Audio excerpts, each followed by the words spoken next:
Olá, começa agora mais um IASP Diálogos, o podcast do Instituto dos Advogados de São Paulo.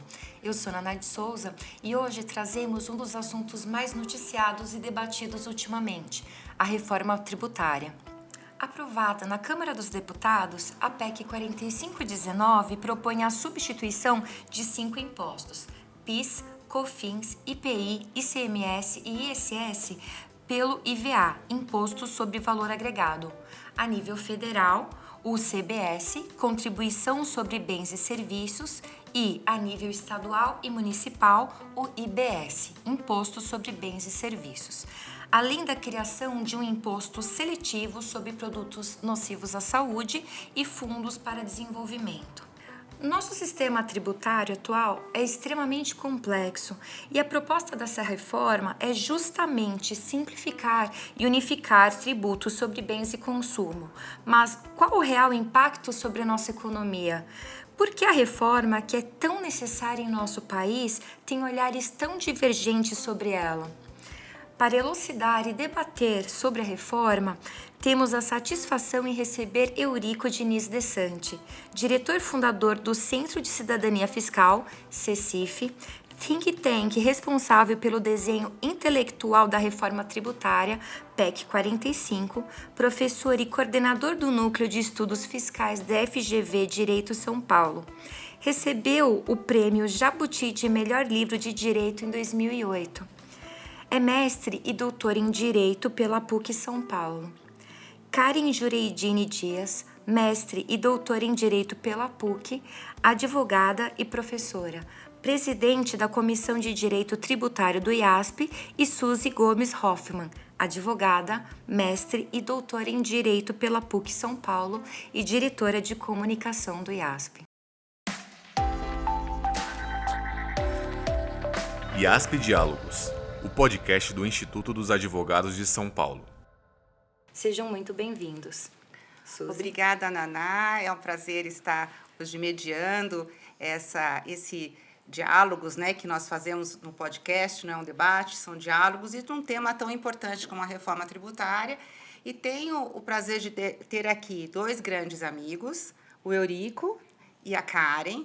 O Eurico é meu amigo há muitos anos, desde que eu estava fazendo a matéria, as disciplinas para o doutorado, e pude acompanhar o Eurico em todo esse trabalho que ele veio realizando nos últimos, acho que quase 10 anos, né, Eurico, para chegar nessa PEC. E a Karen, que é minha amiga, que a gente se conheceu no Conselho de Contribuintes, é a presidente da Comissão de Direitos Tributários, e eu acho que é muito importante a gente ter essa discussão sobre a reforma tributária. Eu sei que eles têm alguns pontos de vista diferentes, então eu acho que é isso que vai ser muito bom para a gente dialogar. Eu queria começar falando assim, porque a gente sempre escuta em todos os seminários, mas desde que teve o CTN ou a emenda constitucional número 1, antes da Constituição de 88, que se fala numa reforma tributária. Então, é mais de uma década. O Brasil precisa da reforma tributária? Por que é importante para o Brasil ter uma reforma tributária? E por que é importante adotar esse sistema de IVA? A gente sabe que o IVA é um método usado em mais de 170 países e isso foi muito estudado até para fazer esse projeto. E aí eu começaria com você, Eurico, para você contar um pouco para a gente como que foi esse estudo para vocês chegarem nessa ideia.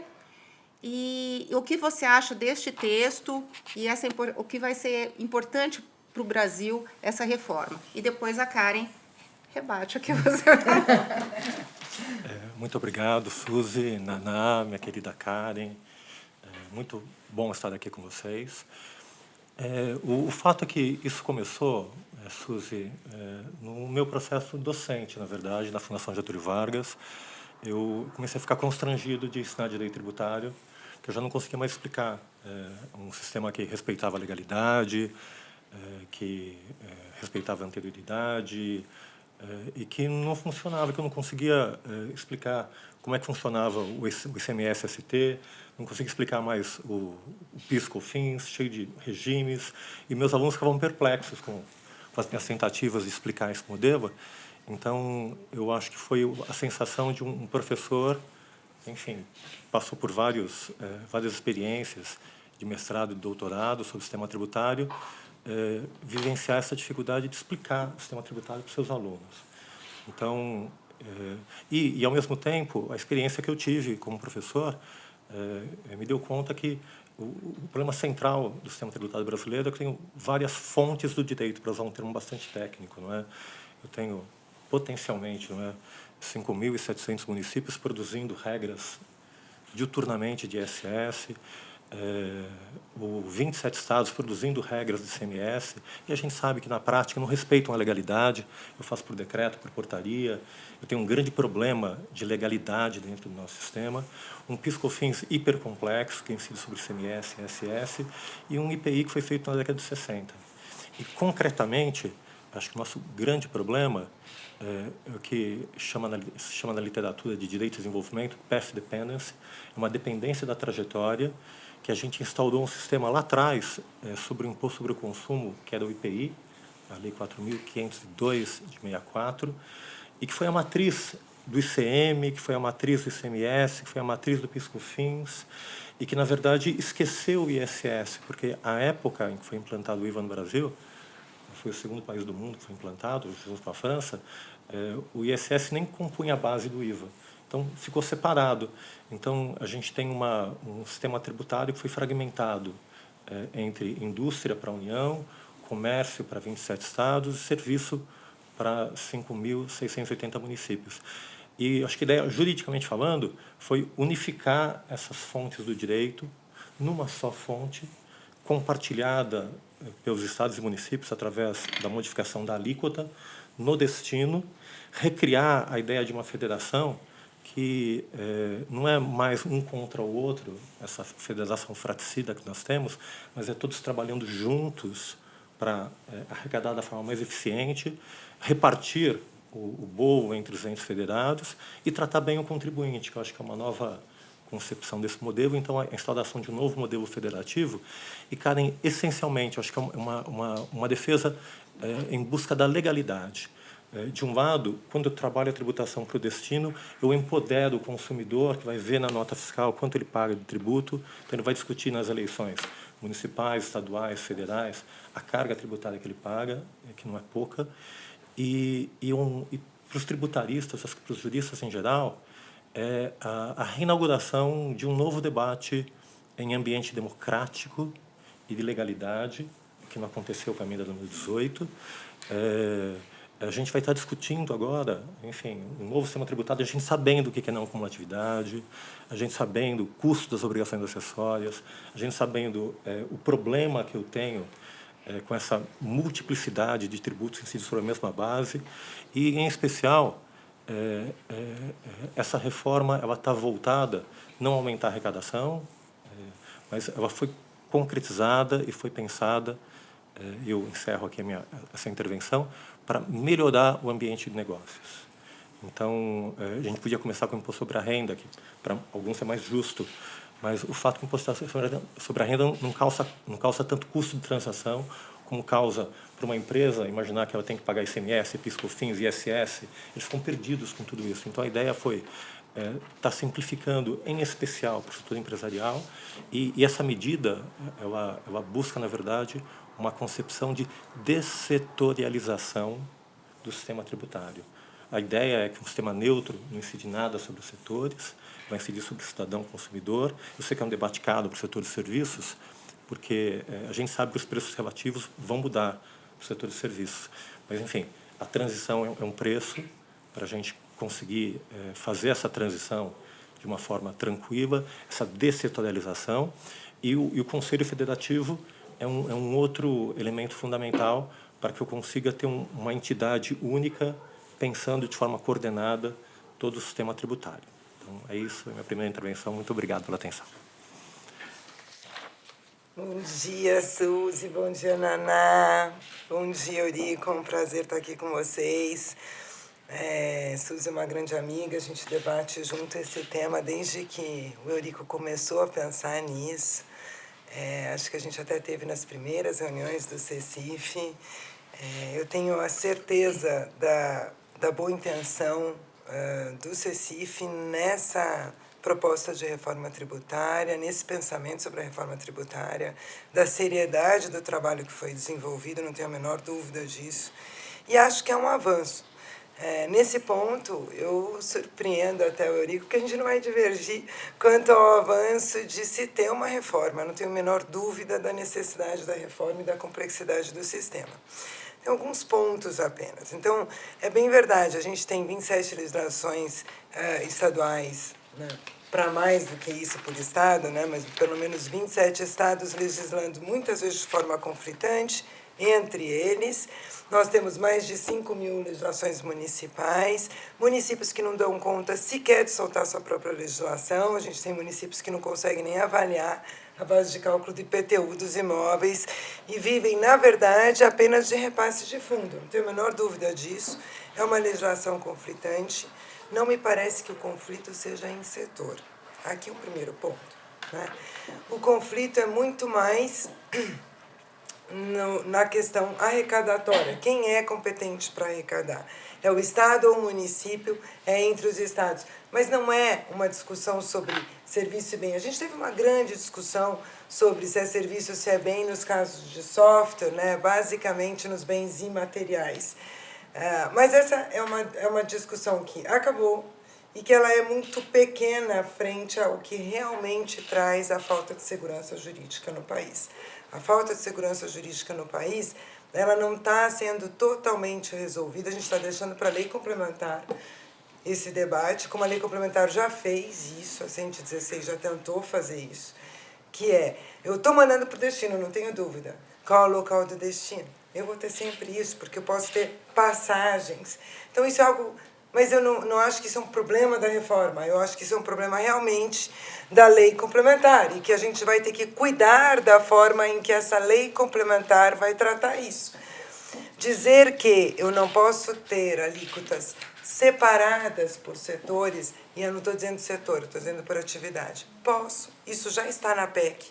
Eu tenho, por exemplo, para a instituição financeira e afins, eu tenho para hotelaria, eu tenho para parques de diversão.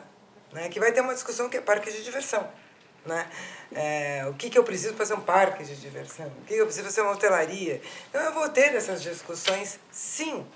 Agora, no mundo inteiro, a gente vê uma alíquota de referência, a gente vê alíquotas para externalidades negativas e a gente vê alíquotas menores. Portanto, eu não acho que a gente tenha problema, e eu não estou falando do setor de serviços como um todo, sabe, Naná, Suzy, Eurico.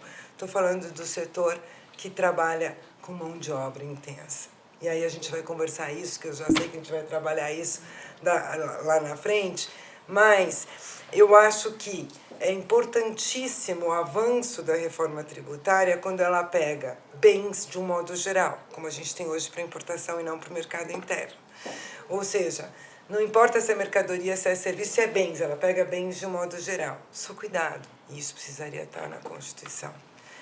Tem que ser bens que estão no consumo. Por quê?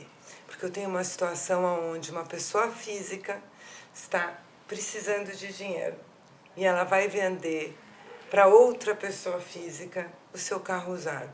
E se ela tiver que pagar 27%, 29% sobre isso? Isso é uma descapitalização, uma tributação sobre aquilo que já saiu do consumo. Isso está perigoso na redação. Eu acho que esse é o momento da gente falar, tem que pegar todos os bens. Não faz sentido eu ter algo que está fora da tributação porque eu não classifico como serviço, porque é uma obrigação de dar locação, por exemplo. Não faz sentido estar fora da tributação, é um disparate isso. Então, é claro que eu tenho que trazer esse conceito de bens como um todo, só cuidado para aquilo que realmente já passou pela tributação e já está fora do consumo. É importantíssima a reforma quando ela traz essa tributação por fora. Ou seja, não vamos ter mais tributo incidindo sobre tributo. Mas olha o que acontece com um debate que é importantíssimo e que foi votado da forma como foi votado, acho que essa é a maior crítica pela Câmara dos Deputados. Na última hora, numa emenda aglutinativa, vem uma previsão de uma contribuição por dentro, livre para os estados, ou seja, para os estados toparem, colocou-se de última hora, numa emenda aglutinativa, uma contribuição, que é a contribuição, a famosa contribuição do artigo 20 da PEC, onde cada estado vai poder criar uma contribuição. A gente não vai mais ter, de novo, controle da carga tributária, uma contribuição que vai incidir por dentro. Perdi a transparência, perdi a possibilidade de exonerar completamente as exportações, e aí começa a morar o perigo. Aí a gente tem um monte de setores que vão lá e conseguem, como as ações financeiras, a gente já vai falar disso, porque o spread não tem que ter, mas eu tenho outras operações que deveriam estar sujeitas. E aí a gente tem lá a instituição financeira, a gente tem a hotelaria e a gente não tem o grande empregador de mão de obra. Então, veja, isso é um problema seríssimo. Acho que, portanto, não estou desistindo da reforma. E eu acho que ela está e deve caminhar. Eu só acho que a gente tem que tomar cuidado com isso, né? E tem que, talvez, flexibilizar essa questão de entender que não é setorização, mas é olhar para a transparência efetivamente. Não acho que é transparente dizer que eu estou olhando a alíquota por fora e vale ela. Não. Eu tenho um encargo de insumo mão de obra por dentro que não tem como eu não colocar nesse cálculo para dizer qual é a alíquota efetiva. Muitos têm crítica dizendo, está todo mundo olhando, a alíquota é 9,25, ela é muito mais que isso do PIS e COFINS, porque ela é por dentro. Não.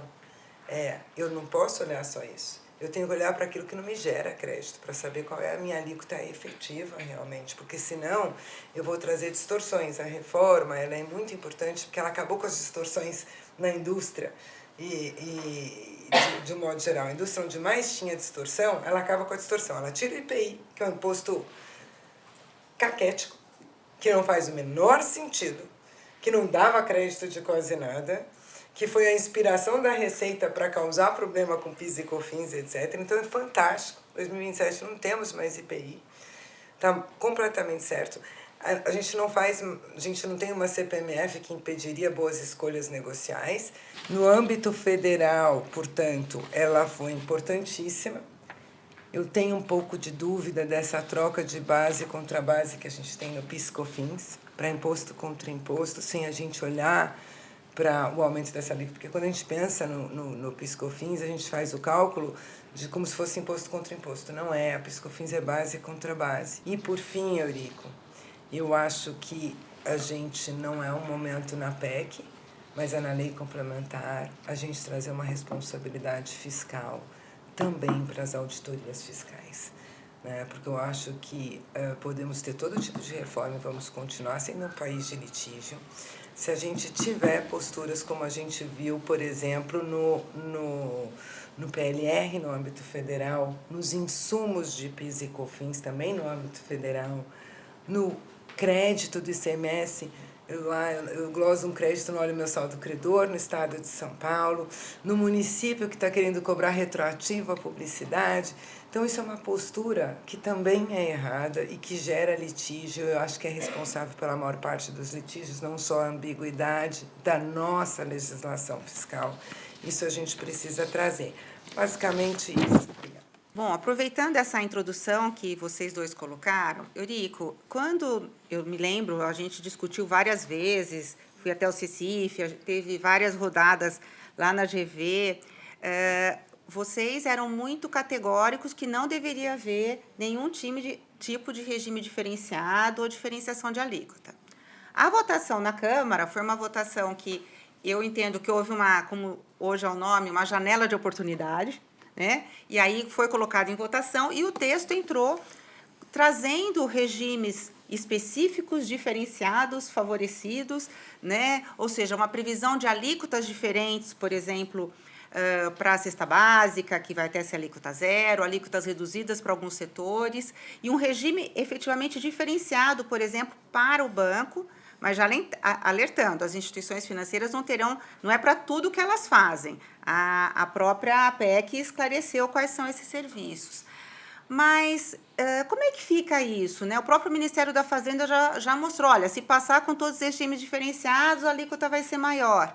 E nós sabemos que o setor de serviços aqui ele tem feito uma discordância, né, pública em razão da reforma, enquanto o setor industrial e o próprio setor de bancos tem sido favorável. Porque, na verdade, a ideia que me parece que se você sempre foi defendida é que o IVA ele é sobre o consumo, não importa o que está sendo consumido, se é um bem, se é um direito, se é um serviço. Eu gostaria que você falasse um pouco sobre isso e sobre essa entrada de exceções, né, no texto da PEC, se isso vai desconfigurar o IVA, se não vai, como você vê isso? Obrigado, Suzy. Eu acho que um ponto central da proposta é a questão da alíquota, que se tornou tão importante. Qual foi a preocupação da reforma? Então, em primeiro lugar, foi não mexer com o debate de tamanho do Estado, que é um debate sensível, a gente sabe que implica, enfim, uma série de questões, reforma administrativa e tudo isso, enfim, isso podia inviabilizar o debate com a reforma. Então, foi centrar a questão em manter a carga tributária. Em números antigos, o sistema ISS, CMS, PIS/COFINS arrecada 750 bilhões. Então, é ter um novo sistema que arrecade 750 bilhões. Qual é a alíquota? Aqui foi um debate grande que nós tivemos. A ideia é que eu só tenho uma alíquota definida até agora, que é uma alíquota de 1% da transição. É a única alíquota definida. O resto é estimativa, que é super difícil de fazer, e a gente sabe que nessas estimativas, na experiência do PIS/COFINS cumulativo, sempre o governo tem medo de perder a arrecadação e força o pé para, enfim, ter segurança na arrecadação e depois é difícil voltar atrás. Então, a gente pensou muito para criar um mecanismo que é um mecanismo jurídico em que, vigorando a PEC e definindo a lei complementar, que só ali eu vou ter o desenho efetivo do sistema, e supondo que, veja que para quem está formulando, é muito mais fácil pensar com uma alíquota uniforme. Pensando que tem uma alíquota uniforme sobre toda a economia, sobre todo o setor produtivo que comercializa, produz mercadorias e serviços, eu começo com uma alíquota de 1%. Eu fiz até um artigo chamado URV tributária, ou seja, é para o sistema entender como é que funciona a não cumulatividade, o que significa não cumulatividade e quanto arrecado com 1%. Se 1% arrecadar 100 bilhões, eu preciso de 750 bilhões, minha alíquota é 7,5%. Se 1% arrecadar 50 bilhões, a minha alíquota é 15%. Então, quem vai definir a alíquota, empiricamente, é esse modelo de transição em que eu começo com uma alíquota de 1%, a ideia é que a vigore por 2 anos, e com essa alíquota eu tenho noção efetiva de quanto eu preciso para manter a mesma arrecadação. A questão das alíquotas diferenciadas, Suzy, essa ideia disruptiva, a Karen tem razão, a questão sobre bens e serviços não é só uma questão setorial, é muito mais uma questão de fontes, porque uma coisa é disputar na lei, isso vai acontecer em face do parágrafo 9º do artigo 9º, discutir o que é serviço médico, o que é dispositivo, enfim, vou ter todo esse debate, mas é numa única lei complementar. Agora, quando eu tenho esse debate com 27 estados e com 5.700 municípios, tudo isso fica muito mais difícil, porque as disputas federativas são mais sensíveis, mais invisíveis também. Então, a ideia é que, se é um imposto sobre o consumo, eu, Eurico, enfim, eu pago sobre serviços X, eu pago sobre mercadorias Y, pago sobre comercialização Z. E a somatória de tudo isso é o que eu pago hoje em dia para o fisco. Se eu vou pagar mais para o setor Z, mais para o setor Y, ou X, enfim, para mim é indiferente. Eu pago alto energia elétrica, combustível, comunicação, pago mais barato hotéis, serviços em geral. Enfim, para mim, é uma acomodação da carga tributária geral, eu vou pagar mais aqui, menos ali, porque, enfim, a ideia da reforma é trabalhar com essa nova centralização do cidadão que efetivamente contribui e que efetivamente sofre a carga tributária. Não é o setor. Então, tem esse processo de dessetorialização. No começo do CECIF, a gente sofreu com essa questão da path dependence. Houve uma divisão entre os diretores do CECIF, parte queria 3 alíquotas, e o Isaías Coelho falou, olha, é um absurdo defender 3 alíquotas num IVA moderno, esses IVAs são da década de 80, e fez um paper magnífico, que é uma nota técnica que está aqui no nosso site, no nosso livro, sobre a reforma, fez uma nota mostrando que 80% dos países novos adotaram a alíquota uniforme. E por que da alíquota uniforme? porque ela dá mais transparência para quem importa, para o cidadão. Se eu imagino, eu vou para Portugal, tem uma alíquota diferente para vinho e para alimentação. Na nota fiscal tem 2 alíquotas, já fica mais complicado. Se eu tenho 3, 4, fica mais complicado ainda. Se eu vou para o mercado e compro cesta básica, compro dispositivo médico, compro um termômetro, enfim, cada um vai ter uma alíquota. Enfim, é o que vai acontecer. Então, quanto mais alíquotas, mais complexidade, mais dificuldade para o sistema tributário. E só para fechar a questão dos serviços, a gente é muito sensível para a questão dos serviços. A gente sabia que ia ter um aumento relativo para o setor de serviços, então, por isso, a ideia da transição, em especial, para o setor de serviços. Há uma grande proteção do setor de serviços, que grande parte está no Simples Nacional, que está preservado. Então, isso faz toda uma diferença. E, se eu contar 70% de toda a economia que representa o setor de serviços, cerca de 10% desses 13% são afetados, que estão no final da cadeia, em especial profissionais liberais, quem trabalha com o consumidor final. Agora, desses 10%, 90% estão no Simples. Sobra, na verdade, 10 desses 10%, que em grande parte envolve educação, saúde, atividade artística, que estão com alíquotas reduzidas. Então, enfim, tem um mínimo de atenuação que foi buscado para o setor de serviços, mas, enfim, eu sei que é um setor importante e que a gente tem que construir soluções, mas, assim, a grande expectativa em especial com o reajuste de preços, Karen.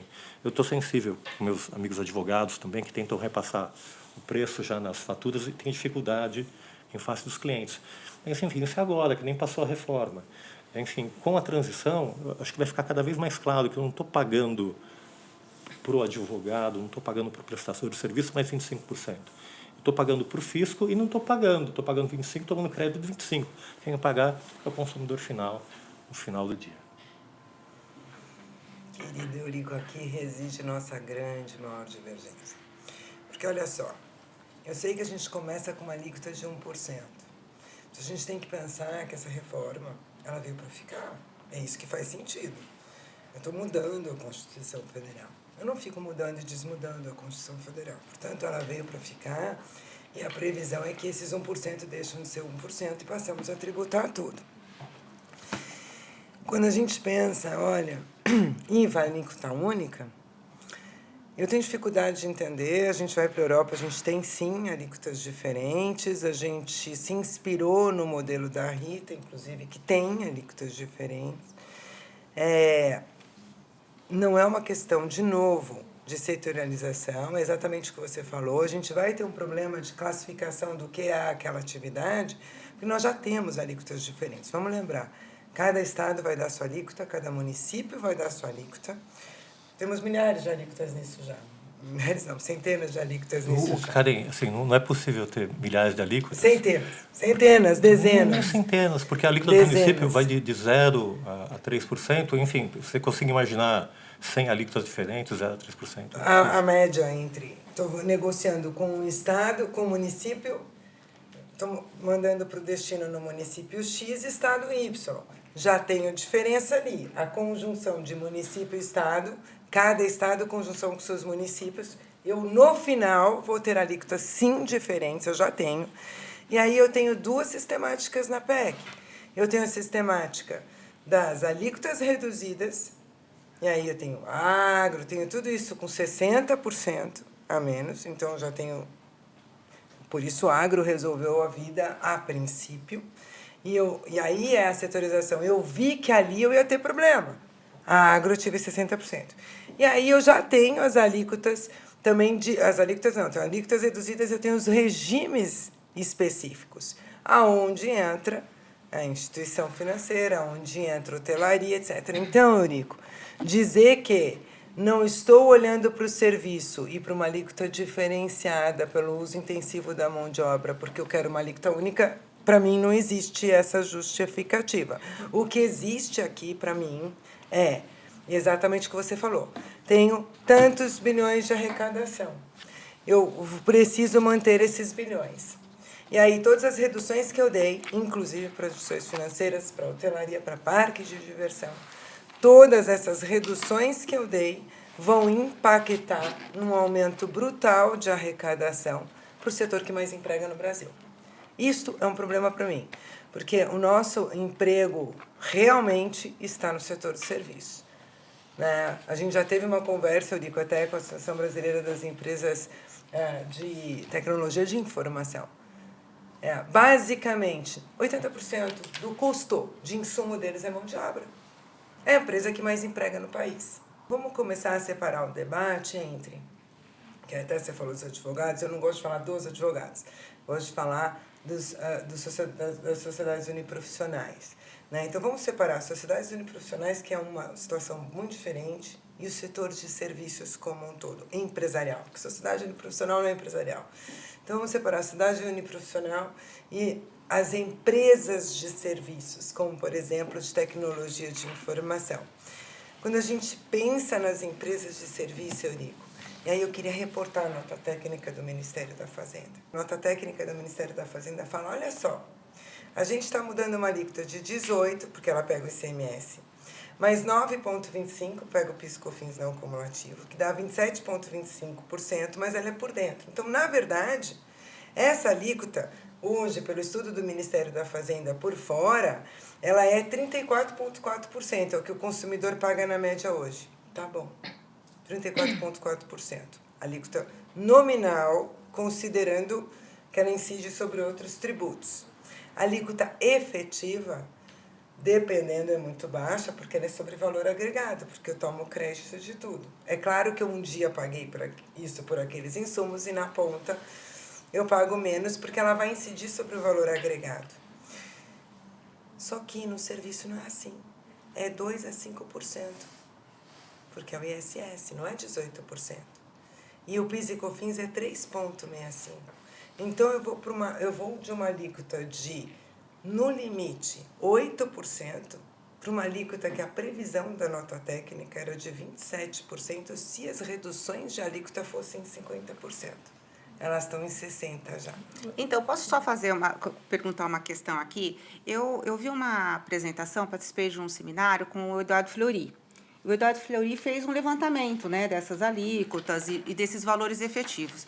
E me chamou muito a atenção, eu realmente sou advogada, né, então não conheço assim tanto os números, e ele mostrou que o setor de serviços, gente, eu vou repetir, tá?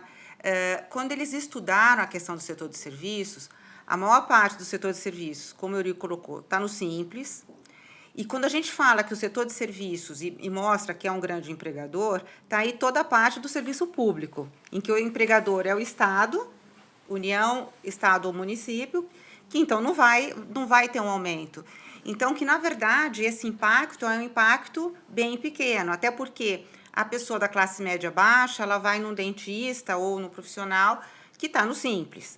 Né? Então, eu queria ouvir um pouco, Eurico, se você conhece esse estudo. Eu não conheço, conheço detalhadamente. Assim, o estudo mostra que o setor de serviços corresponde a 70% da economia, que, tirando instituições financeiras, serviço público, e todos estão no meio da cadeia que vão tomar débito e crédito, sobra 13% desses 70% da economia. Desses 13%, ele abre os quinais. E, abrindo os quinais, mostra que desses 13%, 90% estão no Simples. Sobra desse setor de serviços, enfim, de grandes contribuintes que estão fora do Simples, grandes hospitais, grandes instituições de ensino, que é setor de saúde e educação, que tiveram alíquotas reduzidas. Enfim, sobra muito pouco, porque quem está fora do Simples Nacional significa quem fatura acima de 3.800.000 por ano.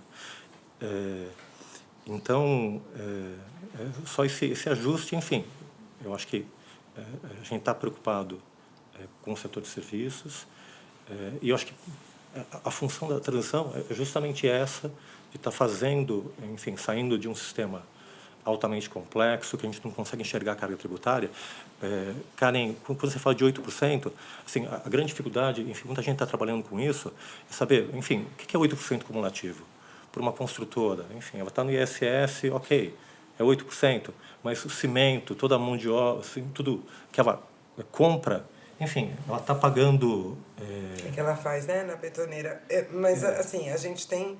Isso é complicado, a gente vai ter um aumento de carga, dependendo. A construção fez o setor de tecnologia de informação fez, aquilo que daria crédito e a alíquota efetiva. A gente precisa trabalhar com o conceito de alíquota efetiva, porque no final das contas é isso que está impactando no preço, é isso que o contribuinte está pagando. Continuando esse debate, a PEC não traz a previsão de se ter uma alíquota máxima e nem mínima de IBS nem da CBS. Eu li que o relator no Senado, o senador Eduardo Braga, já disse que irá trazer isso. Como é que é a sua visão sobre isso? Porque agora há pouco mesmo você disse que essas alíquotas serão balanceadas pela transição. Deve ter isso? A gente deve deixar isso para a lei complementar? Como é que está sendo essa visão? Enfim, eu acho que o debate central tem sido sobre a alíquota, que eu acho que é um debate muito importante, mas a ideia do modelo é que essa alíquota vai ser definida empiricamente para manter a carga tributária atual. E o sistema político saiu vencedor nesse debate, porque nós defendemos a alíquota única, que é um padrão internacional de racionalidade, de igualdade e de transparência. Mas venceu, na verdade, várias alíquotas. Não é? Então, eu estou prevendo a alíquota zero para a cesta básica, eu tenho vários, 9 itens que reduzem para só 40% da alíquota padrão do IBS, não é? Entre eles serviço de educação, saúde, serviço de segurança, enfim, tem serviço de hotelaria.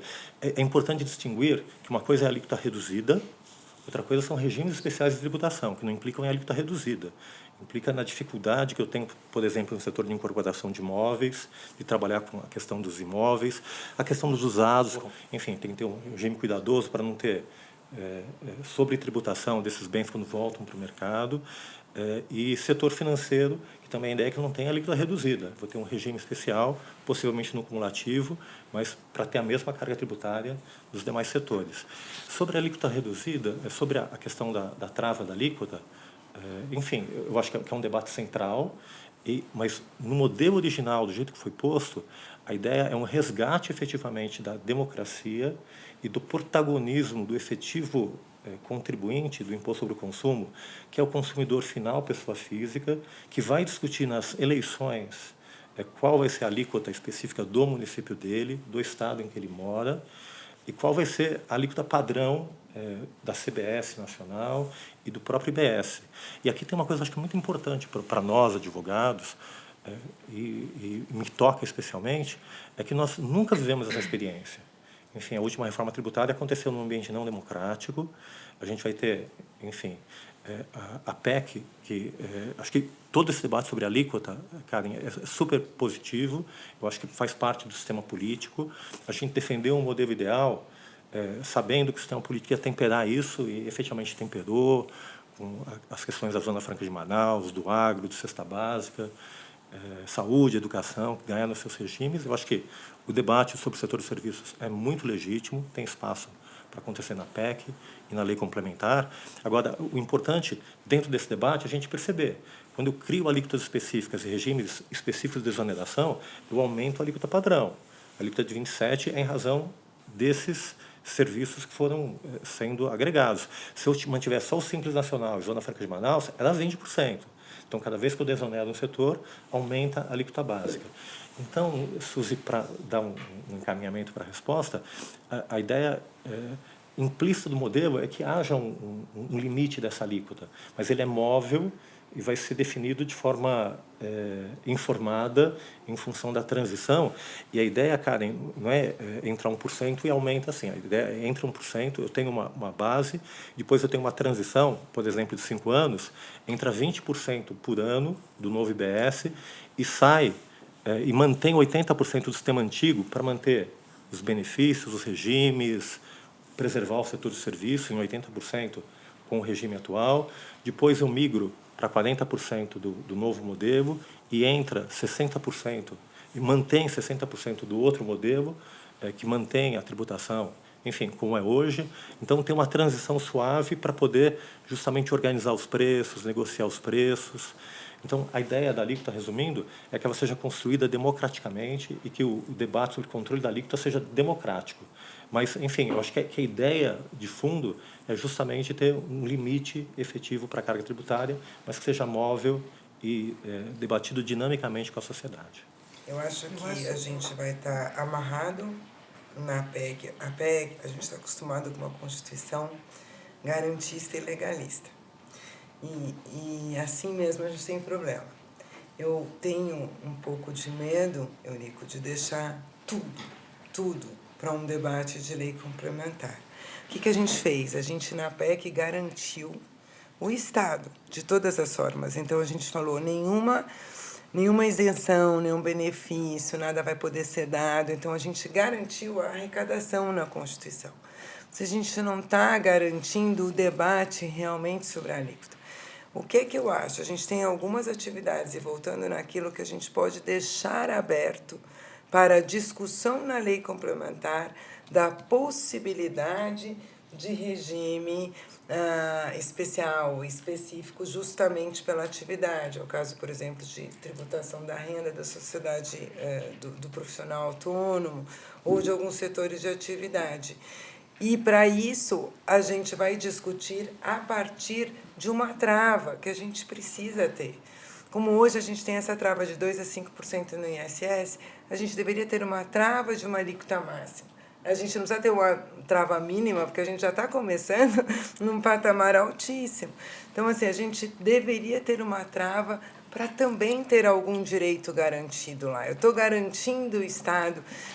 Isso não impediria a discussão democrática. Eu tenho uma trava, a discussão democrática da alíquota que vai ser, quem vai ter regime diferenciado ou não, dentro das possibilidades da PEC. Aí sim eu tenho um debate democrático. Eu sei que se eu der para aquele cara, a alíquota vai aumentar. Se eu der para aquela atividade, a alíquota vai aumentar. Eu já estou trazendo lá que tais atividades necessariamente terão e o resto não pode. Eu acho que o debate democrático demanda o inverso. Eu dou a possibilidade de ter o debate, por exemplo, de regimes específicos para quem talvez tenha atividades em que é específico, sociedades uniprofissionais, intensa contratação de mão de obra, etc. Dou a alíquota máxima, a sociedade vai discutir na lei complementar, a partir da alíquota de referência. Aí eu acho que está até mais democrático e não nos engessa contrariamente ao andar da economia. Essa é uma sugestão que eu acho que é importante das alíquotas. Eu acho que o debate está aberto, não é? Assim, e aberto de uma forma muito Isso eu acho muito que é transparente. Super válido até. Eu vi a OAB entregando para o Rodrigo Pacheco, que é advogado também, é sensível a todas essas eu não estou falando informações. da OAB, tá? Enfim, eu quis dizer eu sei, mas, a questão enfim, da proteção da Constituição na sociedade. Mas é um bom exemplo, enfim, porque efetivamente eu vi nos jornais, no Instagram, Rodrigo Pacheco recebendo os advogados, e eu acho que ele vai ser muito sensível. Esse vai ser um debate central que vai acontecer no Senado.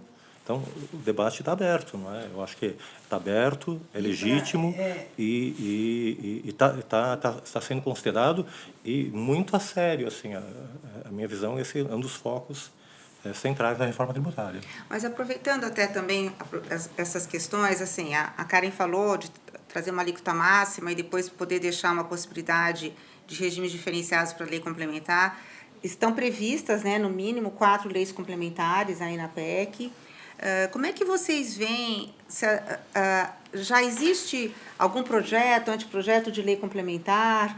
O CECIF também vai apresentar isso? Existe maturidade no Congresso Nacional para já, na sequência, fazer as leis complementares, apresentar, né, os projetos de lei complementar? Eu acho que aqui tem uma beleza que vale a pena a gente estar debatendo aqui com advogados e dentro desse espaço no Instituto dos Advogados de São Paulo, que é o que está acontecendo, na verdade. Primeiro, tu tendo uma revolução no sistema tributário nacional. A gente nunca teve princípios gerais efetivos. Os princípios gerais, normalmente, foram as limitações constitucionais ao poder tributário, legalidade, retroatividade, anterioridade, lá do 150.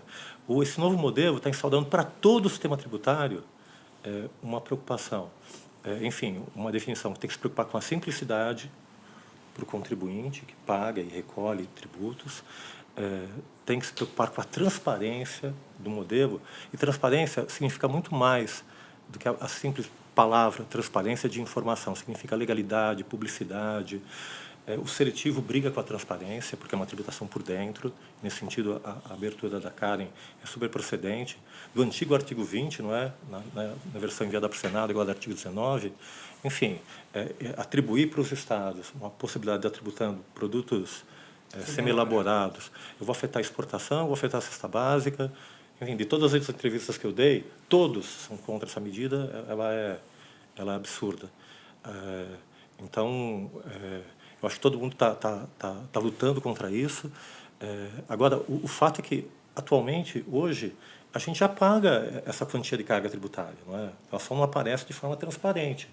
Então, o que o debate está propiciando é dar transparência para esse debate e fazer uma transição, né, dessa ideia da tributação setorial, que, enfim, tem esse debate sobre serviços, sobre indústria, mas a ideia é estar fazendo uma transição para que isso seja absorvido no debate e através da percepção informada de quanto que arrecada efetivamente o sistema e com essa abertura ampla para redefinição de setores atingidos. Eu acho que esse debate está realmente aberto. Eu acho que venceu essa proposta de várias alíquotas e de uma forma inteligente, porque agora eu consigo mensurar cada benefício que eu dou, quanto que aumenta a alíquota padrão. Então, eu acho que está bem encaminhado nesse sentido. E as leis complementares, já tem ótima questão. O CECIF elaborou uma proposta de lei complementar genérica, porque, enfim, a gente não tinha informação de que setores seriam beneficiados, então não era possível tá prevendo uma lei complementar, enfim, fazendo qualquer pré-definição em relação aos setores. O momento em que apareceu a PEC foi agora. É a primeira vez que a gente tem um texto, a gente está vivenciando com vocês, eu estou vendo essa experiência, de estar interpretando o texto. E o que eu tenho agora é o desenho de uma competência, usando as palavras do Marco Aurélio Greco. Eu tenho o desenho de uma regra de competência que não está dirigida ao meu comportamento, não está dirigida à incidência, não está definida a incidência ainda, que vai dar competência para uma lei complementar ou para uma lei ordinária, no caso seletivo, e essa lei efetivamente vai definir a matriz, a incidência e a regra matriz de incidência, quem vai pagar efetivamente, e só a partir dessa lei complementar é que eu posso estar quantificando quanto vão pagar os setores. A gente fez uma definição de uma proposta de lei complementar, está no nosso site também, está no livro, mas foi no desenho genérico, Karen, buscando alcançar o máximo, amplamente, todos os setores da economia, para que haja efetivamente isonomia, inclusive locação, transferência de direitos. Então, a ideia foi essa. Não passou a nossa proposta de lei complementar, nem de PEC, que ela era denotativa, falava sobre vários setores, passou uma proposta mais ampla, que tributa bens materiais e imateriais, inclusive direitos e serviços, que a gente já tinha trabalhado. A gente se esforçou muito na definição de não cumulatividade também, que estava muito vinculado à ideia de incidência, porque, na verdade, nasce a obrigação e nasce o crédito correspectivo à obrigação. Então, pensando juridicamente, a obrigação e o direito a crédito são irmãos e têm o mesmo valor e se anulam para fazer valer a neutralidade. E, nesse sentido, é muito importante também, está consignado ali no inciso 8º do artigo 159, não, assim, a não cumulatividade, mas está denominado pela primeira vez no dispositivo neutralidade. Então, a ideia é que seja neutro para todos os setores. Um outro ponto que a gente avançou na lei complementar foi a questão do destino. A gente até separei aqui. Faz a propaganda já do livro, que isso aqui está fácil para todo mundo consultar, assim, não é vendido, está no site. Mas exato. a gente pegou, enfim, para definir o critério de destino, cara, e a gente vai ter que definir por lei, lei complementar. Ou complementar mesmo. Porque realmente é complexo, porque a gente teve que trabalhar com 3 objetos de negócio jurídico, um que envolve bem móvel, outro imóvel. E quando envolve bem móvel, tem um elemento de conexão que atrai para o local do imóvel. Então, a ideia nesse novo modelo é que, se eu tenho um serviço de arquitetura, não é mais na origem que eu cobro, é onde, para aquela casa bonita que você tem no interior de São Paulo, é para lá que vai ficar o recurso, porque a sua casa está localizada lá. e de acordo com o local do faturador, com o local do contrato. Enfim, a gente fez toda uma construção entrelaçando os elementos de conexão do direito privado para poder, para cada hipótese, para cada tipo de faturador, definir qual que é o destino, mas não dá para colocar tudo isso na Constituição. O fato é que a gente fez uma proposta de lei complementar, mas genérica, que ela, enfim, se preocupa em desenhar faturador, garantir a não cumulatividade, definir o sujeito ativo, que agora o sujeito ativo é o destino. Então, garantir a autonomia federativa agora é garantir que todos os recursos consumidos no Estado da Bahia vão para o Estado da Bahia, que todos os bens e serviços consumidos na cidade de Porto Seguro vão para Porto Seguro. Então, há uma nova redefinição de sujeito ativo, que é super importante, e uma redefinição do conceito de sujeito passivo de contribuinte, porque todo o setor e o setor empresarial, dentro de um modelo de IVA, estão desonerados, graças à neutralidade e à não cumulatividade. Quem vai pagar é o consumidor final. O que a gente tem é uma transição, mudança de preços relativos, que é complexa e que implica renegociação de contratos. Daí uma transição mais longa possível para permitir essa renegociação de uma forma informada, negociada e paulatina. Mas, enfim, a gente fez a proposta e um ponto especial também. Cada item da proposta acompanhado de uma vasta motivação, de estudos, de uma justificativa. Por que esse termo? Por que não aquele termo? Em função da experiência que a gente tem, da insegurança que causa, enfim, um texto sem motivação. Aliás, encerrando essa minha fala, é importante destacar que a proposta de PEC que veio no dia 5 de julho, veio com 150 páginas, cerca de 100 páginas de motivação, justificando cada uma das alterações dos dispositivos. Então, essa nova PEC para os juristas, ela já vem com diretivas claras para serem debatidas, que trazem a motivação dos dispositivos, vem com os dispositivos da lei que vão definir as novas regras de competência e vem emoldurada por novos princípios que organizam todo o sistema tributário nacional, que são, em especial, o princípio da simplicidade para o contribuinte, da transparência de todo um modelo, não é, de tributação para todo o sistema tributário agora, e da preocupação com o meio ambiente, e, enfim, a gente está inaugurando um novo modelo de interpretação do direito tributário a partir dessa PEC 45. A gente tem uns... O pessoal tem levantado aí mais de 40 pontos que estão para a lei complementar. E é isso mesmo, né? Com exceção de alguns pontos que eu acho que deveriam estar na PEC, como, por exemplo, a alíquota máxima, algumas possibilidades que garantem também o contribuinte, não só a arrecadação. Eu acho que a gente precisa ter um amplo debate nessa lei complementar, porque a gente tem, como você mesmo disse, local de destino. Isso vai ser complicado, isso pode gerar litígio lá na frente, então tem que ter uma redação muito boa. E eu acho que um dos pontos também muito importantes na lei complementar vai ser a discussão do que é um contribuinte do IBS, da CBS.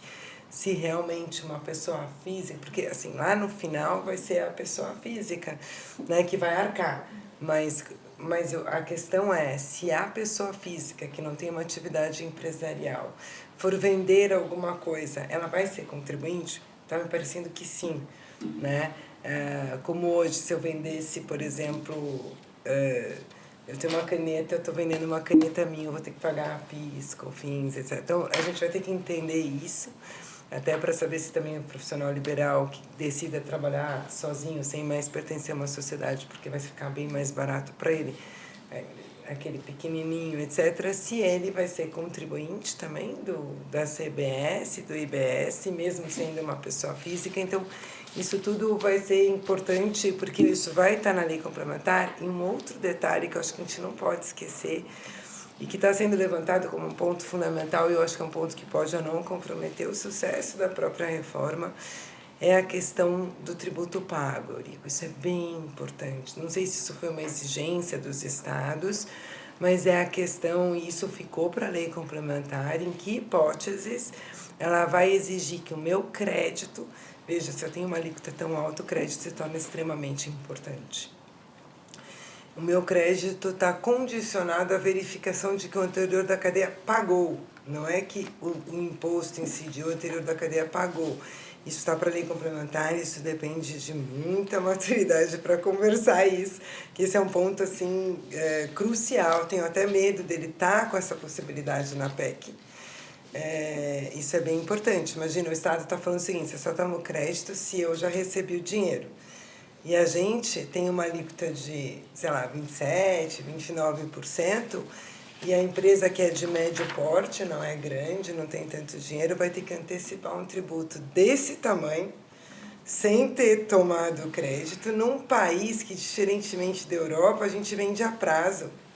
Então, a gente vende a prazo e a gente tem que cuidar da inadimplência, que com tributo desse tamanho, como é que ele incide sobre a inadimplência? Só para tratar desse ponto, Karen, esse debate foi vencido, assim. Está na PEC que o critério é o destaque da nota. Então, na última versão da PEC, está consignado abertamente, e na exposição de motivos está aqui em função da intervenção dos advogados, da preocupação com a não cumulatividade. Foi vencida a tese geral do tributo, do crédito vinculado ao pagamento. Então, é crédito vinculado ao destaque da nota, está isso na motivação, e é isso que está no texto, e está condicionado a algumas hipóteses que vão ser definidas em lei complementar em função de tecnologia de informação. Isso. Não mais essa hipótese geral de condicionar pagamento ao crédito. Isso. É condicionar o que chamam de split payment, que a ideia é que, hoje em dia, o adquirente, quando compra a mercadoria, ele paga o preço da mercadoria e paga o tributo para o fornecedor. E o fornecedor arrecada. A tese inicial era vincular o crédito à arrecadação do fornecedor. Essa caiu. Então, o que está em aberto é a possibilidade, se tiver tecnologia de informação, em vez de eu pagar para o fornecedor do tributo, para ele recolher, eu recolho diretamente e tomo crédito. Então, enfim, não há nenhum obstáculo a priori para essa possibilidade. Mas aí como é que fica a própria neutralidade? Porque, vamos dizer que eu sou uma exportadora. Aí eu já estou antecipando um valor e eu não teria que pagar o IBS. A ideia, enfim... Mas isso é depois para uma lei complementar pensar. Então, há toda uma preocupação com a exportação. Posso trabalhar com a técnica de diferimento, mas a ideia é que o exportador não paga. Então, enfim, estou realizando uma operação de exportação, estou pagando o valor da exportação e não tem nada de tributo para recolher. Aí seria o exportador comprando, né? Então, quem está vendendo para o exportador, né? A ideia, dentro do modelo que foi desenhado, é que dentro da cadeia acumulou crédito, não precisa nem justificar se foi por exportação, foi investimento, foi por questão de preços. Acumulou crédito, Vai receber. eu peço o dinheiro de volta e o Conselho Federativo, aliás, foi criado por isso, porque eu tenho um problema em relação à própria lei de orçamento público, quando toda a receita que entra para o Estado e para a União é receita pública, só sai com orçamento. Então, a devolução do crédito só sai por orçamento público e não é prioridade. Então, a ideia é que o Conselho Federativo vai dar prioridade para esses créditos, e como ele só distribui o recurso quando ocorrer o consumo no destino, então, durante todo o trânsito da mercadoria ou serviço, ele retém esse crédito. Então, quem pedir a devolução tem preferência e vai ser devolvido pelo Conselho Federativo, não pelo Estado nem pela União. Enquanto a mercadoria circula, o dinheiro fica na conta contábil do adquirente, não é nem do município, nem da União por onde está transitando a mercadoria. Eurico, você colocando isso me faz colocar aqui uma questão, né? Porque a gente já está, acho que, caminhando até para o final.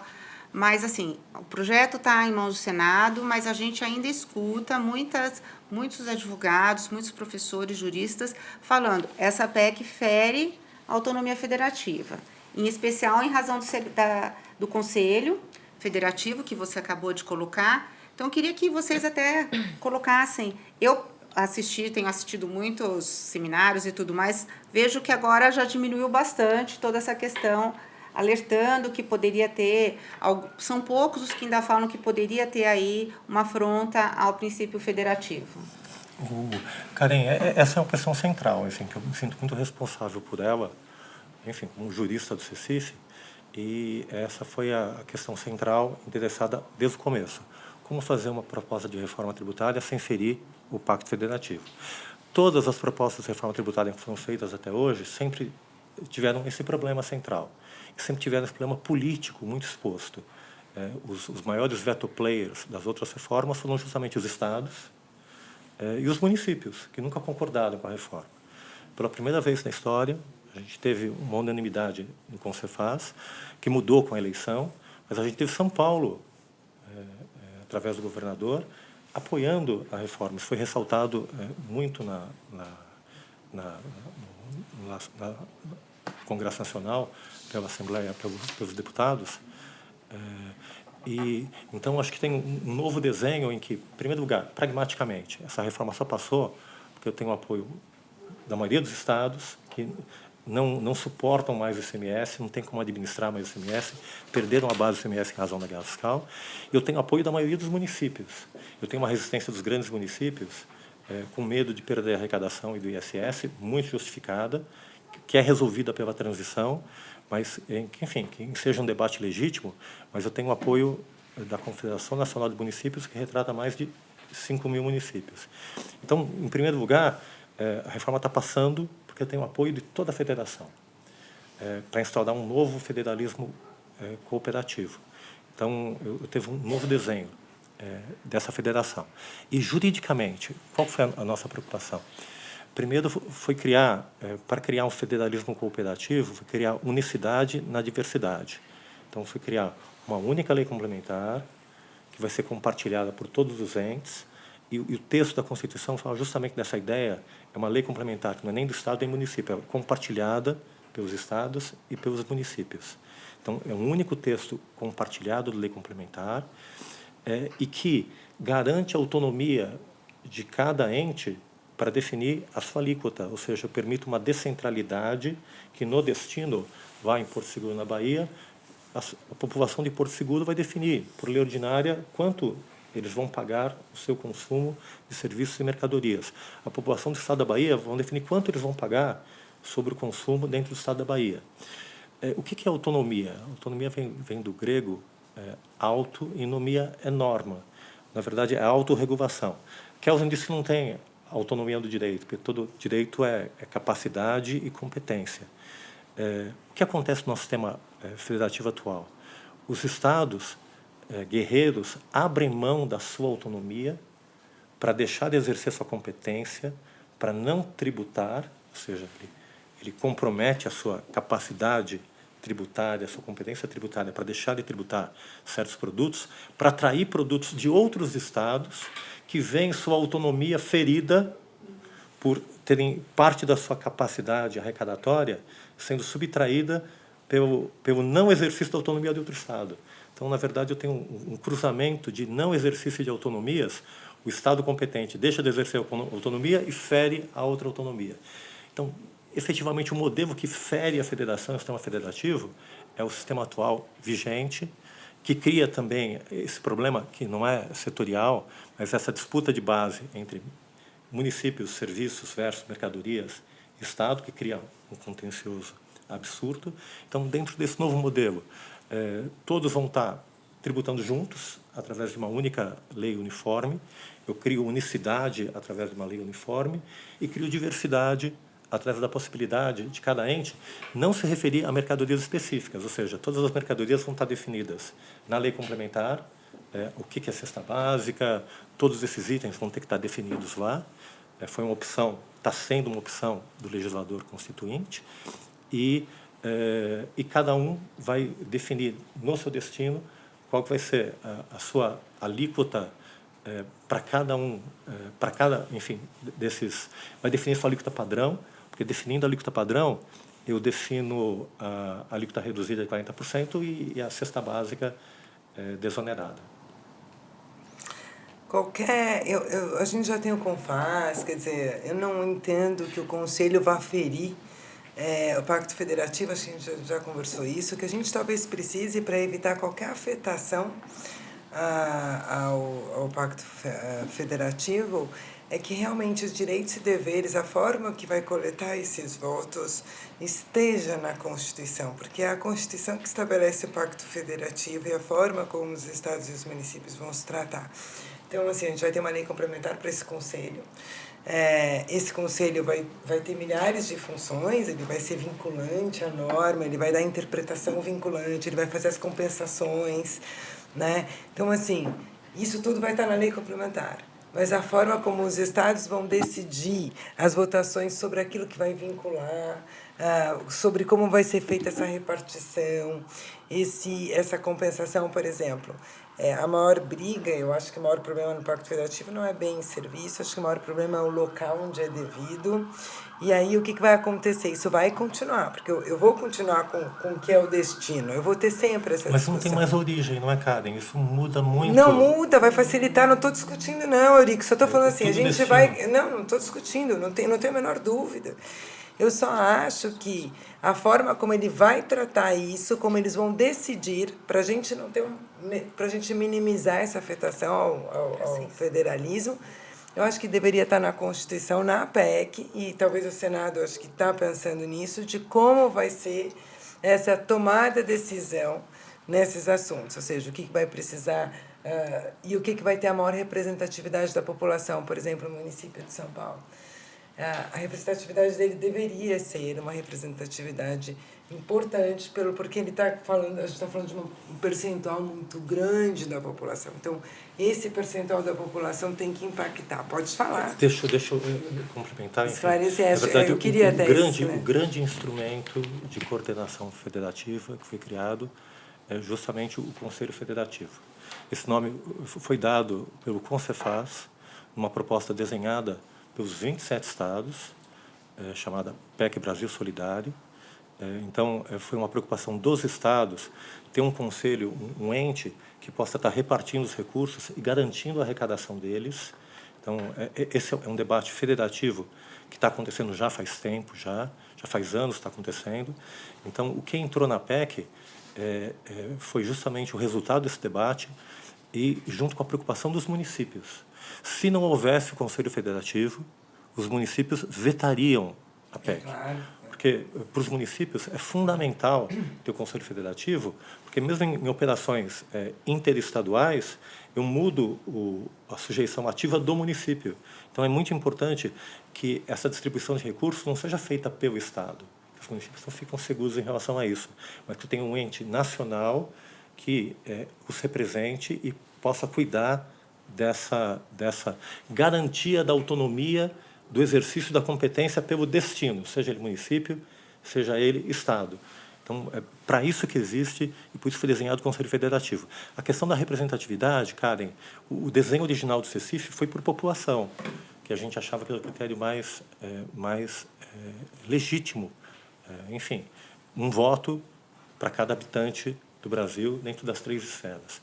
E o que passou no Congresso foi um tempero interessante, foi uma negociação entre estados e municípios, que está ali, na verdade, os estados têm 27 representantes, e parte desses representantes, acho que é cerca de um terço, eles se definem em função da população, foi uma demanda do governador Tarcísio de Freitas, e os municípios também tem uma outra eleição que é feita pelos municípios, que tem 27 representantes também, o conselho é paritário, e que também tem essa mescla entre membros eleitos pelos municípios e peso dos municípios em função da população.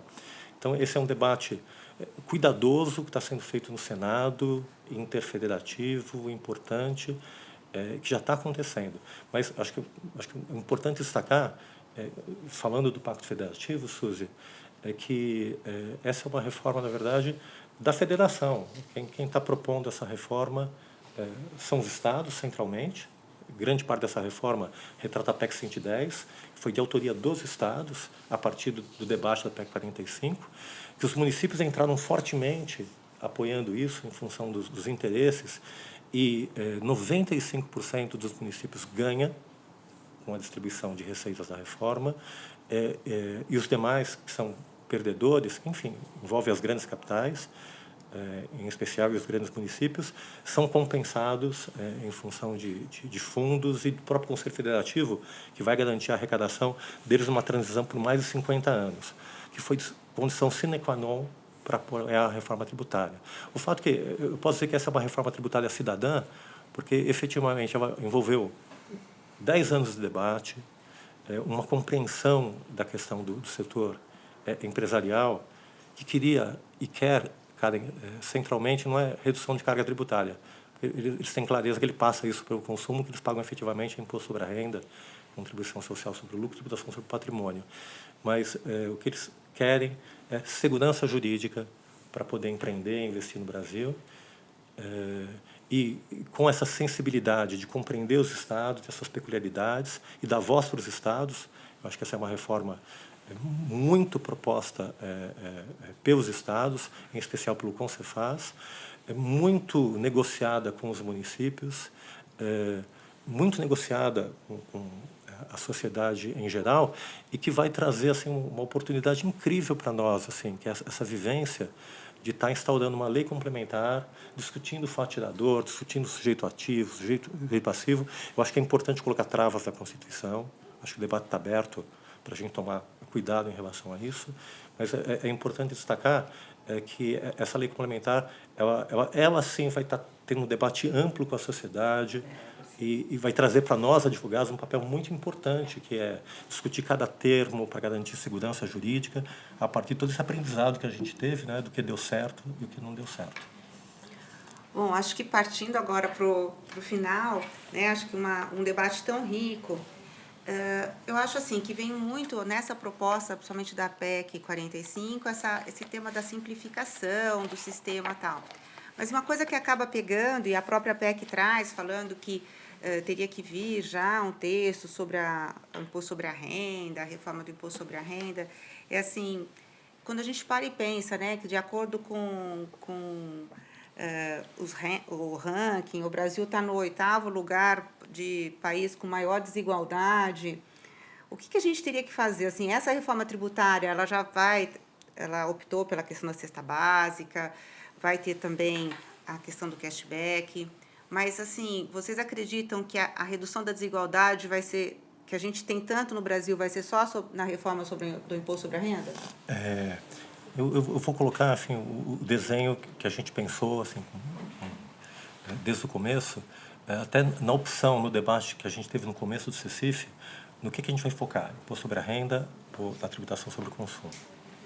A gente compreende a importância da tributação sobre a renda para o equilíbrio das desigualdades, mas, enfim, monitorados e informados por dados econômicos, a gente se deu conta que o Brasil é um país pobre. Se a gente pegar os super ricos e repartir todo o dinheiro deles entre todos vão ficar super pobres, porque a gente não tem recursos para estar repartindo. Então, a única forma de criar, enfim, resolver a questão da pobreza era aumentar a produtividade do país, era aumentar a riqueza do país, aumentar o PIB do país. Então, a ideia foi justamente centrar o esforço inicial, que não é fácil, são debates que são enviesados. Uma coisa é debater o consumo, que a gente sabe que não é simples, a gente está vivendo isso. Outra coisa é debater renda e folha, que é super importante, que vem até o final do ano esse debate, com certeza. Então, são debates distintos, mas a opção da tributação sobre o consumo, enfim, buscando instrumentos como cashback, reorganização, enfim, fazer com que todos efetivamente paguem a tributação sobre o consumo.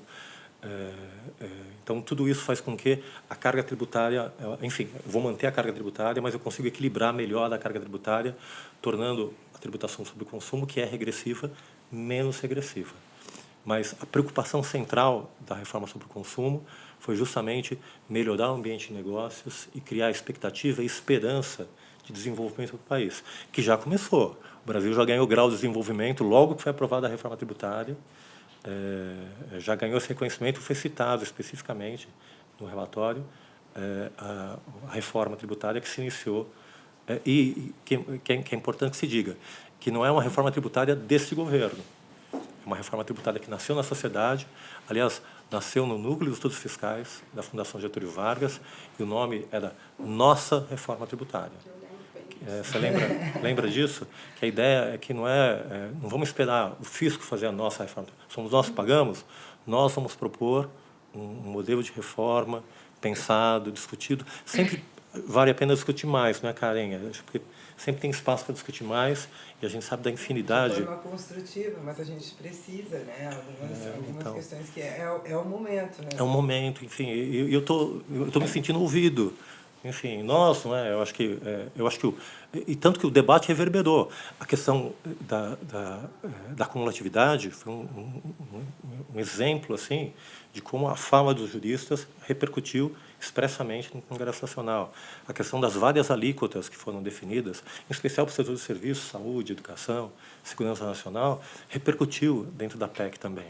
Então, a PEC realmente vale esse conceito de Constituição, citado pelo Marcelo Neves, que é uma cópula estrutural entre economia, direito e política, e que traz aí um debate que já está endereçado já há muitos anos, está acontecendo há muitos anos, dentro do Congresso Nacional, através da PEC 45, depois o Senado com a PEC 110, depois dessa mescla, depois nessa coisa linda que aconteceu com aquele grupo de trabalho, aquela reunião final, aqueles deputados que participaram do grupo de trabalho, eu cito a deputada Tabata Amaral, em especial, enfim, preocupada com o meio ambiente, com saúde menstrual, com vários aspectos, com desigualdade, e tudo isso entrou dentro do discurso, e eu vi aqueles deputados, ressalto também o Mauro Benevides, também teve uma participação importante no estudo, e todos os deputados, o Reginaldo Lopes,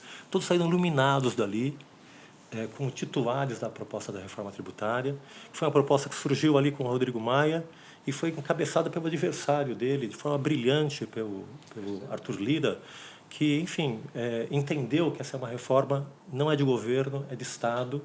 Então, eu tenho uma leitura que essa reforma é uma vitória do direito, é uma vitória das instituições, é uma vitória do Congresso Nacional, é uma vitória da legalidade, instaurando um novo ambiente em que eu vou discutir com quem efetivamente é representado pelas pessoas, que é o povo, que efetivamente paga a carga tributária, é o setor povo quem está pagando toda essa carga tributária, e muito dignamente representada pelo Congresso Nacional, que é a Casa do Povo, e agora vai ser aperfeiçoada com amplo debate pelo Senado Federal, que é a Casa da Federação, e com apoio dos entes federados. Então, acho que a gente está vivendo um momento histórico, muito especial, e que o jurista é um ponto central nesse debate, intitulado especialmente nesse momento de definição da PEC no Senado, e muito mais especialmente na oportunidade que a gente vai ter de debater e desenhar juntos essa lei complementar. O CECIF começou, mas, enfim, a gente só fez um desenho geral até onde podia fazer. A nossa proposta foi de 2020, há 2 anos atrás. Então, tem muito que nós fazermos e juntos. Eu acho, Eurico, que você tem toda a razão. A gente é um país onde, se eu focar na tributação da renda, como o meu foco, com a mão mais pesada só na renda, eu tenho muito pouco a arrecadar. Acho que as propostas, e aí não é PEC, aí são PLs, as propostas vieram de uma forma bastante saudável. A gente teve recentemente a discussão da MP 171, que agora foi incorporada dentro do PL, do emprego ali, e ela é importante, porque ela equaliza a tributação de fundo de investimento, de trust, com a tributação que a pessoa física tem. No lado da jurídica, eu acho que o PL que está tramitando, 2337, que tem um problema gravíssimo, ele traz lá uma tributação trimestral, complica demais, muito mesmo, tem que ser modificado. Pelo que eu entendi, a proposta do API é realmente que aquilo seja diferente, porque é muito tímida a diminuição da tributação da pessoa jurídica, visa trazer a tributação de dividendos. Então, a gente tem um problema muito grande aí em como vai ser tratada essa tributação da renda, mas qual que é o que a gente tem que ter em mente? A gente não fez a escolha entre uma tributação regressiva ou progressiva. A gente tem desigualdade porque a nossa tributação é regressiva. Ela é muito mais arrecadatória, muito mais grave no consumo. Isto é uma tributação regressiva. Que eu tributo o consumo, o pobre e o rico pagam iguais. Ela não é uma tributação progressiva no sentido quanto mais rico, mais eu pago. Isso é um ponto sine qua non Isso é típico de país em desenvolvimento, de país que não é totalmente desenvolvido, de país que não é rico. Não temos, eu acho, é o que o Eurico falou, como mudar isso. Só o meu medo é a gente ter uma das maiores tributações do consumo do mundo e aumentar e permanecer tendo uma das maiores tributações da renda na corporação, que é o que a gente pode chegar a fazer com a reforma da tributação da renda. Por isso que eu gostaria de ter visto as duas andando juntas, até como medição da carga tributária. Infelizmente, isso não aconteceu. Eu acho que a gente tem que tomar cuidado e agora ficar atento com a discussão, até porque não é PEC, é uma discussão mais rápida. A discussão do PL, da tributação da pessoa jurídica, foi bem debatido a MP 117. Arrumaram em grande parte, permaneceu uma tributação de variação cambial ainda. Então isso a gente tem que tomar cuidado, porque isso gera litígio, isso é um problema. Mas, enfim, como a gente não tem muito o que fazer, vamos continuar focando a nossa carga numa tributação regressiva, que é o consumo, que a gente faça de tudo para que o ambiente de negócio sofra o menos possível. Por isso eu insisto na questão das alíquotas e no cuidado com a lei complementar. No cuidado com a lei complementar, no cashback. E eu acho que a desigualdade mesmo vai vir com geração de emprego, gente. Eu acho que isso vai depender bastante da troca da tributação da folha por uma tributação mais simples e que não seja tão mais pesada quanto mais eu tenho mão de obra contratada. Karen, acho que uma coisa que é importante destacar, a gente já paga essa tributação alta. A gente já paga. A gente já paga. Não é uma crítica à reforma, não. Então, enfim, é que a reforma não é para melhorar? Então, ela dá transparência, a reforma só dá transparência para isso. E, na verdade, aumenta a tributação sobre o consumo justamente porque ela não é transparente. E dados do CECIF, a gente... Não estou falando disso, estou falando que a gente não está aproveitando para diminuir. Então, você mesmo está dizendo isso. Eu acho que vem agora o debate sobre a folha e sobre a renda. Acho que tem uma preocupação de neutralidade na reforma, na transição da reforma do consumo, uma preocupação de neutralidade na transição da reforma sobre a renda e sobre a folha. E dados específicos ali do CECIF, que a gente trabalhou com eles, Karen, acho que são muito importantes para a gente compartilhar com vocês. Em termos de redução de alíquota, vale muito mais, mas muito mais em termos de ambiente de negócios, eu reduzir a tributação sobre a folha do que reduzir a tributação sobre o consumo. Então, não tenho dúvida, por causa de geração de emprego. Estruturalmente, a gente não tem dúvida da importância da tributação sobre a folha. É um gargalo que o Brasil tem, gravíssimo, que a gente tem que trabalhar uma solução para isso. A percepção foi apenas essa aqui. Enfim, a gente não comanda esse debate também, mas que os dois debates não podiam acontecer politicamente no mesmo momento. Então, por isso que eles são separados.